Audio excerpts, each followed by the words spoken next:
Governor Walker says proposed changes to state open records law were not his idea. In a radio interview, he called it a huge mistake that, quote, didn't come from us. This week, Senate Majority Leader Scott Fitzgerald said he, Assembly Speaker Vos, and the governor's staff worked together on the proposed changes.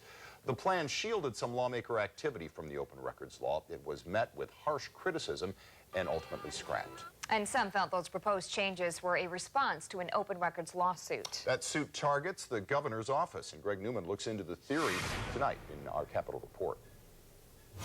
The two liberal groups here in Madison that filed that suit say there's no question the changes would have protected the governor's legal argument, an argument they feel holds no water without those changes.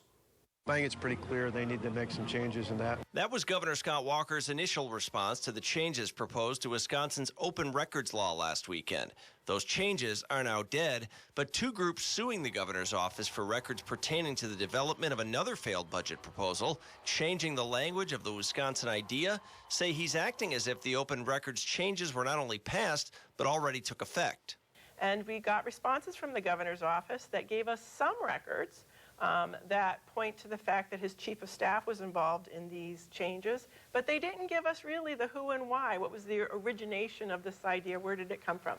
Right, and I think what's really important to understand is that the justification for denying the records was unprecedented. Wisconsin has a really strong open records law, and what the governor was asserting, his administration was asserting, was that there was a deliberative process exemption. In today's Milwaukee radio interview, Governor Walker did mention some provisions in the proposed open records changes he thinks are good, saying, "We brought up some things that we still think are legitimate in terms of records that involve things like having our staff giving you options on briefings and things like that, not anything that's external in that regard." So what they're saying is, if we're trying to make policy here, we don't have to share with you our deliberative process because that might have a chilling effect on policymaking. That's never been the standard.